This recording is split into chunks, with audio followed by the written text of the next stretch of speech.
Kipindi cha Valentine kinaweza kuwa ni furaha kwa wengi, lakini pia ni msongo wa mawazo kwa watu wengine pia. Mitandao ya kijamii inaweza kuonyesha mahusiano kamili, lakini kwenye hali ya kawaida ama maisha ya kawaida inaweza ikawa ni tofauti. Leo tunazungumza na Dr. Eva Msaki, ni msaikolojia ambaye anapatikana katika Tanzmed Application, na tutazungumza naye jinsi mitandao ya kijamii yanavyoathiri mahusiano. Hi, habari, naitwa Eva Msaki. Mimi ni msaikolojia mnasihi, kwa Kiingereza wanasema counseling psychology. Napatikana Tanzmed.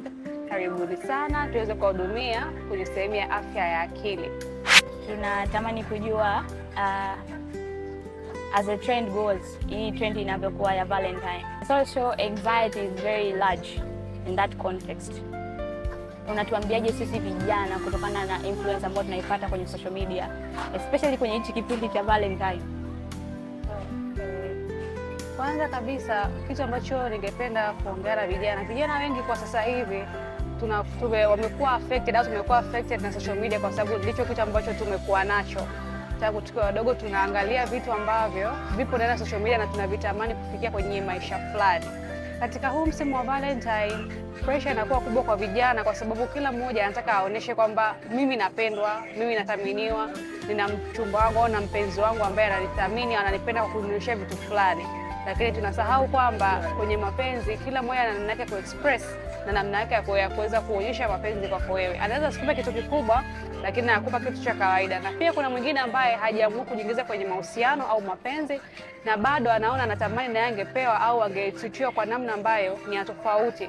Lakini tungependa kujifunza kwamba Valentine imetokana na kitu gani na chimbuko lake hasa nini, apart from kupeana zawadi kwa wapendanao na wale ambao wapo kwenye mahusiano. Kwa hiyo ni vizuri sana kuweza kujitambua wewe binafsi unataka nini. Kama upo kwenye mahusiano yako ni ya namna gani, mwenzako ana imani gani, tunasema ana perception gani kuhusiana na Valentine na kupeana zawadi, na pia yeye kwa yeye inamwashiria kitu gani, ili wote kama mko Valentine na mnataka muweze kuonyesha upendo wenu kupitia kupeana zawadi, basi inakuwa ni rahisi. Na kama mwenzako ana msimamo tofauti na mawazo tofauti, basi ni vyema mkakaa chini mkaelezana namna ya kuweza kunavigate na kuweza overcome hiyo social anxiety. So that was very clear, na hapo umedadavua ile ya ndani kabisa. Okay. Swali lingine. Tunaamini kwamba kuna hizi terminology private relationship, ama mahusiano ya siri, ama mahusiano ya ambayo haya involve kuonekana kwenye mitandao. Watu wengi wanasema kwamba unaweza kukutana na mwenza wako anakuambia kwamba I need privacy, ama nataka haya mahusiano ya siri. What's your advice for that? Okay. Cha kwanza kabisa ambacho ningependa ku-advise kwa mtu ambaye yupo kwenye mahusiano na anaona kwamba mimi mchumba wangu au boyfriend wangu anaendeka so private na mwingine anakuwa anapostiwa mtandaoni. Kila mmoja, kama nilivyosema awali, anaangalia, lazima uangalie mna msimamo gani na mna imani gani kwenye mahusiano, na wote mna fikra gani na kwa jinsi ya kuendesha mahusiano yenu nyewe binafsi. Kuwa private au kutokupostia mitandaoni haimaanishi kwamba mchumba wako au mpenzi wako hakupendi au mume wako. Na yeye kuposti mtandaoni haimaanishi anakupenda au anakuthamini. Kila mmoja ana target zake na namna yake ya kuishi kwenye maisha. Mwingine anaweza kawa anasema anaficha vitu mtandaoni au sitaki unipost, either kwa sababu ana reputation fulani sehemu ya kazi yake inamtaka yeye awe msiri. Kuna vitu ambavyo yeye binafsi anavilinda, kuna vitu ambavyo haviamini kuhusiana na social media. Kama wote wawili mpo kwenye imani moja ya kuamini social media na kupostiana, basi ni vema mkaweza kupostiana na mkafurahia. Lakini kama mwenzako anakuwa haamini na akakuelezea kwa maelezo yake binafsi kwamba namna gani ambavyo yeye binafsi haamini kwenye kupostiana, basi ni vema ukawa unaangalia namna ya kuweza kuadjust ili kuweza kukaa kwenye hayo mahusiano. Na hii inatakiwa iwe kipindi ambacho mnaanza kuchumbiana, isiwe katikati ya mahusiano mshafika mbali ndo mnaanza kuulizana au kuletana such kind of things. Kwa hiyo hivi vitu lazima viwe vya kwanza kabisa kwenye mahusiano, initial stages ambazo mnaanza, tunasema ile talking stage, ili uweze kujua kwamba mimi nakuaje free na mpenzi wangu akawa na amani na mimi nikawa na amani, tukaendelea na haya mahusiano. Ikawa ni private au ya kwetu sisi, kwa sababu imani tunatofautiana na kuna vitu vingi ambavyo vingine ukionyesha openly au tunaamini kwamba kuonyesha sana kwa watu vinaharibika kutokana na watu wana evil eyes kwa namna ambavyo wana imani hiyo. Na mwingine anaona akificha mambo yake vizuri ndio mambo yake yanaenda, kwa sababu watu wengi anakuwa hawajui na anakuwa anaficha evil eyes. Yes. Sawa kabisa. Okay, tumove kwenye swali la tatu. Je, unahisi kwa wanandoa ama wapenzi ni vizuri kuiga au kushiriki challenges za mitandaoni hizi kuhusu hasa katika hichi kipindi cha Valentine, yani kushiriki kila kinachotrend mtandaoni cha mahusiano? Is it good kwa afya yao ya akili ama kwa mwenendo wao wa maisha? Kwa sasa hivi kwenye upande wa social media, especially na couples, kila couples wanaingia social media kwa target yao. Target inaweza ikawa it's either wameingia kwa sababu wana business ambayo na run, na wao wawili lazima wawepo pale hadharani waweze kuipush ile business.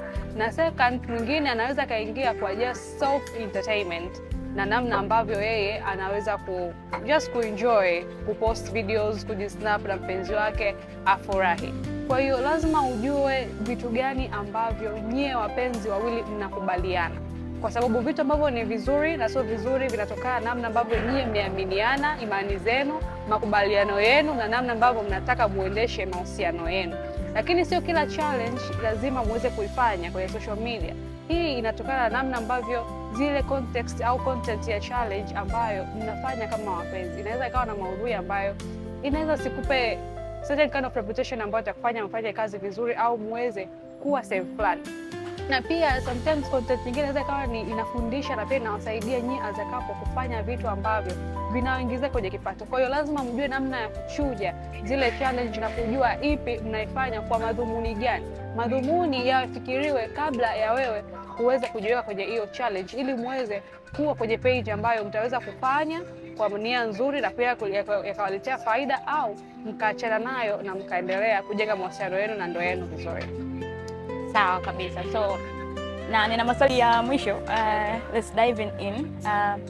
Sasa unamwambia nini kijana ambaye ameshaelemewa na social anxiety kuhusu mahusiano, jinsi watu wanavyoishi mtandaoni? Unamshauri nini, afanye nini anapoelemewa na hizo anxieties na hizo vitu vya kwenye social media? Kwa kijana ambaye yupo social media na amelemewa na social anxiety regarding mambo ya mahusiano, regarding upepo wa Valentine, cha kwanza kabisa ni usiogope. Cha pili, angalia ni kwa extent gani wewe mwenyewe umekuwa overwhelmed na inakuletea effect gani kwenye maisha yako ya kila siku.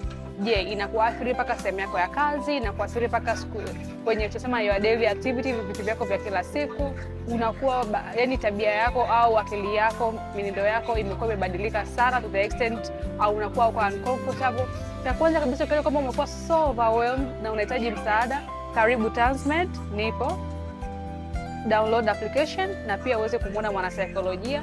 Cha pili kabisa, lazima ujitambue wewe binafsi unataka nini kwenye maisha yako, namna ambavyo una picture mahusiano yako, namna ambavyo unatengeneza ile tunasema kutokuwa na namna ambavyo utakuwa unatamani validation kutoka kwa watu wengine ambao sio watu wako wa karibu, sio wewe binafsi wala sio mpenzi wako. Kwa hiyo usitengeneze kutaka validation ya kila kitu, personal life, financial life, au hata mahusiano yako yoyote au chochote kile ambacho unakifanya. Fanya kitu kwa ajili yako wewe binafsi, kwa sababu social media ni maisha ambayo ni just 5 minutes za siku nzima ambayo mtu anatumia kuonyesha kitu ambacho it's either kimefanyika ndani hata dakika 2.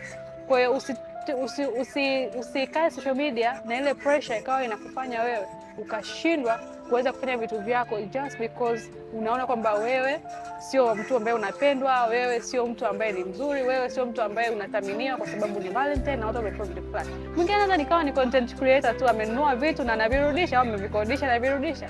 Kwa hiyo ukiona the moment inakuchanganya the extent unakuwa uncomfortable, seek for help. Karibu Tanzmed, download application ili uweze kukutana na madaktari wa saikolojia ambaye atakusaidia kuweza understand your body, yourself, hata pia akili yako vizuri na kuweza kukaa sawa.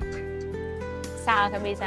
Asante sana. That was very insightful communication na wewe, na tumefurahi sana kusikia haya kutoka kwako, na hakika kuwa vijana watakuwa wamejifunza kitu hapa.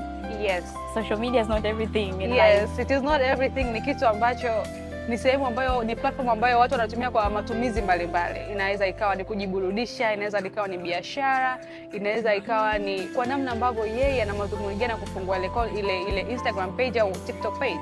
Kwa hiyo wewe usiwe driven na vile vitu ambavyo vipo social media. Kuwa driven na vitu vyako wewe binafsi, matamanio yako wewe binafsi, standards zako wewe mwenyewe, namna ambavyo una perceive life kutokana na mazingira ambayo umefundishwa nyumbani, wazazi wako, watu wako karibu, na pia vile ambavyo unatamani wewe maisha yako yawe, apart from kuwa na validation ya social media au watu ambao wako kwenye jamii yako. Kwa hiyo the moment utakapoweza kujitambua vizuri, utaweza kuishi vizuri.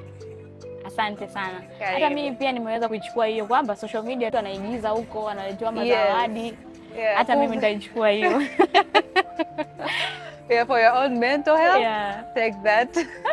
Asante sana. Asante kwa muda mzuri na tunashukuru pia.